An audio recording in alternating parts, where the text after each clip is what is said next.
Cardboard cut out, sharp teeth, smart mouth, smile big, small waist, big hips, cut pace. Forgive me, but you look familiar.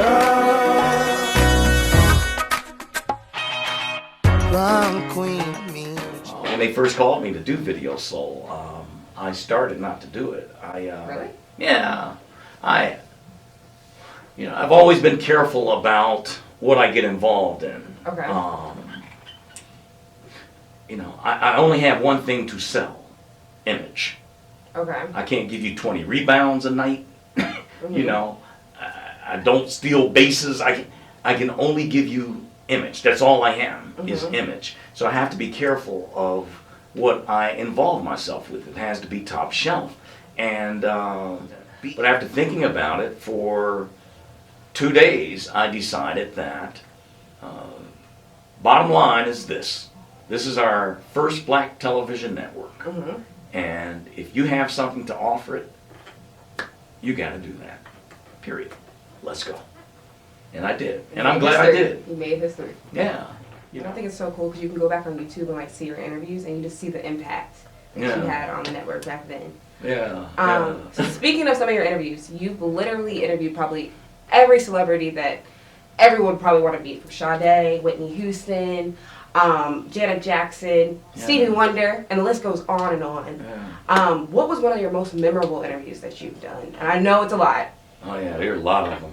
Memorable or favorite or? Wow. Well, wow. You can pick two. Okay, two. Yeah. Two. Oh, well, how do I narrow it down to two? All right, Smokey. That's like your best friend too. Yeah, Smokey's one of my best friends, without doubt. I mean, I love Smokey, and he while on the air with me, revealed that he had once dealt with a cocaine addiction. And it's so memorable to me because right after he says it, I'm getting this rap from my floor director, like, wrap up. It was like, I'm sitting there thinking, like, did you hear what he just said? But they know me. They know I'm kind of hard to direct, But because I'm listening, I mean, and you wanna know this more, is an important moment. You don't wrap me on this moment. And that's because you're just looking at a watch. It's time to wrap. This segment's supposed to be 7 minutes and 30 seconds. Yeah. It's 7:15. No. It's the message, it's the story. Yeah. So I ignored that rap, and we got into that. But anyway, back to favorite interview. Smokey, just because we're just such good friends, and that's my boy, and I grew up a kid in Detroit, under Motown. I mean, God, I used to go see, me and my wife Pam used to go see Smokey at all of the Motown acts at the Motown Review when we were so cool. 11, 12 years old, man. I was sitting there, man, I was in love with Smokey like one of the girls. I'm like, this dude, with the green eyes, and he was so soft and tender. It's like, and the girls were just screaming for him, man. I was like, oh my God, this dude is just, and we used to look at every Cadillac that went by, thinking we might see Smokey or Diana Ross or one of the Temptations or one of their cousins. Would have been just as exciting, And for me to then grow up and become friends with this guy, it still just blows me away that that's my boy. So that makes that special. I'll give you one more, and it's probably the one people comment most because it's on YouTube. It's a moment with Aretha Franklin. Okay. We're at the Queen's house. We're at Aretha Franklin's house, and so we're sitting at her piano. Somehow, the conversation went to Curtis Mayfield, and so we're talking about the song "The Makings of You" by Curtis Mayfield, and Aretha starts playing, and she add a little sugar, honeysuckle land, and I just started crying. I'm wondering if I could get you to play a little bit of that. Of the makings of you? Yes. Are you going to sing it? No, not with you sitting here. Come on, sing one or two lines. You know the first line?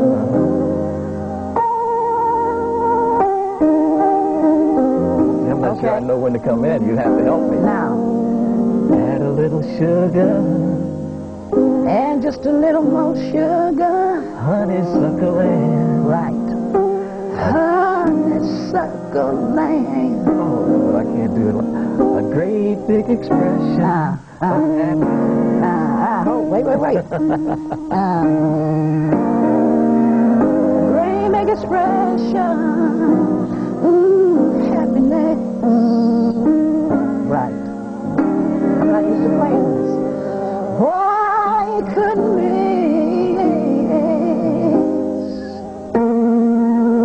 With a dozen roses, such would astound you. Joy, children laughing all around you. It's true.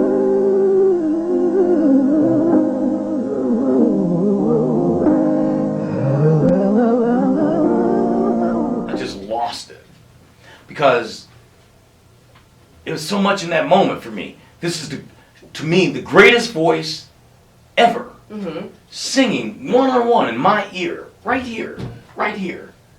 This is the queen. I'm sitting on her throne, and I don't know how I got there.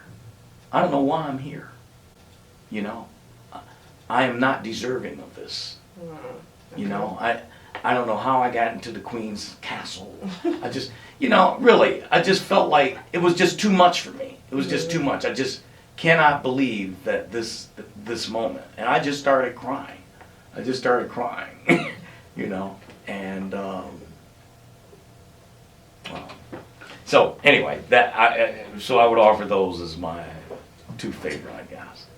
I think like what makes you so special is that you're so personable, and you're not afraid to, I guess, like show your emotions. And I think that's what really shows. You know, I think that's what made your career. Yeah.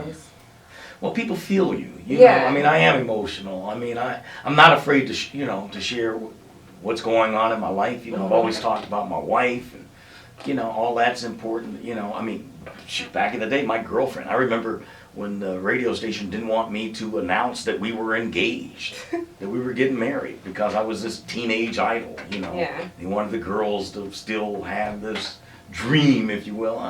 You know, and finally I just felt like, you know what, that's me, that's a part of my life, and it's real, and, you know, if you dig me, then you got to dig all of it, you know, it's all of it.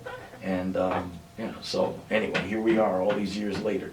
Me and my girlfriend, she's sitting behind me. Yeah, she's right there. She's absolutely beautiful. Thank you. And then it kind of like brings me to like, you know, you're known for a lot of different things by a lot of different people. But if you could be remembered by one thing, what would you want that to be? I would like for people to say one day, damn, he lived to be 137? Okay. That's something, it. all right. 137, okay. Yeah, that's my number. And still doing radio at 137? I don't know. I'm probably going to put it down at 135. Okay. That's understandable. Yeah, you know, I just, I like it here so much, I want to be here a long time. You know, and with that said, I stand here right before you now, ready to go. Right this minute, with no fear. Okay. You know, because I know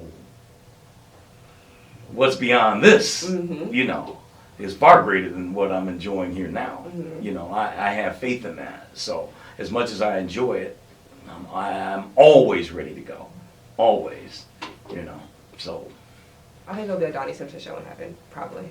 I think there'll be a Donnie Simpson show in heaven. I'll be up there spinning records for the angels. I think so. I think that, you know, that'll be a thing. I know. So I won't be spinning records then. I'll say, Whitney, come over here and sing this thing live. Like you have you have Michael there, yeah. Everybody. Luther, Pop, Biggie, BB. Oh my goodness. The playlist I could that would be work with from pretty, heaven. Yeah. Oh my goodness. So you retired in 2010, but then you came back in 2015. What has it been like to guys come back to radio, and you know, what made you come back? Pam made me come back. My wife. She was tired of you at home. That's not how she put it though. Yeah, she's very cool. She's very smooth too. She's like, man, everywhere you go, all you hear is how much we love you and I want you to do something else. You know, God has given you a gift that you really should be sharing with people. You need to go back to work. That's what she said. What I heard was what you just said. Yeah. Get out. Man, it's time. Go. Because I was out for 5.5 years. Yeah. So that was the beginning of it. And then, you know, I really did. It wasn't that I missed it. I didn't miss radio. Actually, it was more that I started missing TV after 20 years. And with Radio 1, I had an opportunity to come back and do radio. And I came back to do TV, and they wrangled me into doing radio again. But I'm glad they did. You know, it's been good. It's been very cool. You know, I have fun every day. You know, everybody would say like it's, you know, hey man, it's like riding a bicycle. You know, and the first day when I came back, I thought, wow, it really is. It's like riding a bicycle. You know, and it was only, I guess it was probably 2, maybe 3 months later that I realized that it really wasn't like riding a bicycle. Because then I hit my stride again, you know. But I didn't realize that first 3 months back that I wasn't really where, you know, I guess it's like an athlete. I mean, you know, you come back, you think your stroke is the same, but then once you really get into your stride, you know where it should be. Yeah. That, you know, you're better than what you've done the first 3 months. And that, you know, I started feeling comfortable again. It took me, I thought I was comfortable, but I really wasn't. I really hadn't hit my stride. It took me 3 months to get my stride back again. Yeah, but it's been good. You know, I thoroughly enjoy it every day. You know, I'm blessed. All my life, I've worked 4 hours a day. You know, I've never worked more than that. I mean, how good is that? Yeah. 4 hours a day, and work is playing music and laughing with these guys and having all the fun I can stand. The more fun I had, the more they pay me. What a job! Sounds pretty great. Yeah, it's great. It's great. So, you know, I thoroughly enjoy it. I really do. I love what I do. All right, so one last question, because I know you have to get back on the air. But what advice can you give to those that want to be radio personalities, that want to be on air? What advice can you give? To be yourself. Okay. You know, it's like we talked about earlier, how that can take years to get to, because you come in emulating other styles, other people. And, but, you know, I always felt that there were 1,000 people out there waiting to take my job. Okay. And that 500 of them were just as good as I am. The other 500, better. The only thing I can beat them all at is being me. You can't beat me doing this. Yeah. You know, so I be me. And I think that works in all walks of life, even if it's, you know, if it's not radio or television, whatever it is. You know, when you are you, that's what people connect with. You know, that's the realness that they feel. You know, from me on radio and TV, they know I'm me. This is me 24/7. I'm not trying to be anybody else. This is not a front. This is, you know, I'm not Donnie Simpson, the radio guy. You know, I talk just like I talk like this. If I see you on the streets, the same way I talk on the radio. It's no different. I'm always me. You know, and I think that that's the thing that wins. If I had to break it down to one reason that you know, I've had the longevity that I've had and the success I've had in the business, it's that. It's that I'm me. People connect with what's real. They feel what's real. You know, that's what they connect with. All right, well, thank you so much. I really, really man, appreciate it's my pleasure. taking time Thank to talk you. with me. Man, it's a pleasure. Good luck to you and all you do. Thank you. I really appreciate All right, it. God bless you. So this has been Meet the People featuring Donnie Simpson. Thank you so much for watching.